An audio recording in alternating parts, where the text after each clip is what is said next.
Cada vez que hablamos de Cristo, cada vez que actuamos a través de la luz de Cristo, motivamos las personas a ser mejores y a hacer cosas buenas. Entonces creo yo que es muy importante para nosotros que actuamos en los principios que conocemos también, influenciamos las personas a hacer las cosas buenas para ayudar unas a las otras.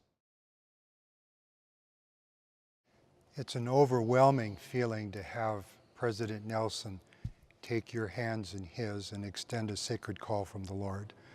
I was grateful that Susan was able to be with me at my side, and I think it's fair to say that we both wept then and later on too.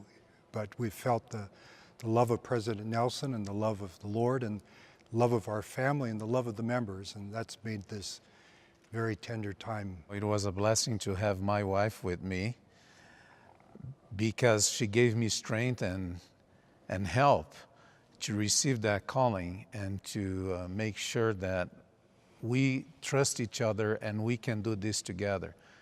But the overwhelming feeling that came to my heart was that I felt really humble before the Lord. Being selected to represent the Savior Jesus Christ is something beyond my ability and capacity. My wife has been a great support in my life in everything we did together. Since we started our life together as a married couple, we support each other in our decisions, in the way we teach our children. We never made decisions separated, and she helps me to identify the things that I can be different, can I do different, and I help her doing the same thing. So it's a mutual support. Susan is wonderfully spiritually sensitive. She's always focused on others. I'm just grateful that in things difficult and things joyful that we can do them together. She's a wonderful friend and a wonderful counselor, and it's just wonderful that we can do these things together. President Nelson is a man of great vision and great focus and great energy, and it's a privilege to work together as a member of the Quorum of the 12 Apostles in close cooperation with the First Presidency. It's an amazing experience to see a man like him with the energy he has, with the age he has, going everywhere in the world. What a great motivation to us to follow his example. I received a lot of emails, text messages, and people congratulating me for this great opportunity.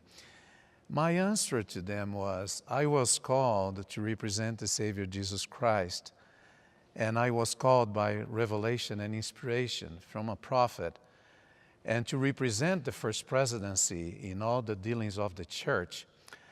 We are not necessarily called to represent a country or a continent. The church and the gospel are for every nation, kindred, tongue, and people. And I think we're grateful that people across the world love and identify with the leaders of the church as we love and identify with them. And we, of course, represent the Savior, and He's the Savior for all mankind. It's such a great privilege to serve in the church, anywhere we have the pleasure and the blessing to do so. It's just a great blessing to be able to serve and to have the support of members and the love of family. Is just a great, great opportunity to say thank you and love to those that we are so grateful to be part of in the church, the gospel, and as children of our Father in heaven.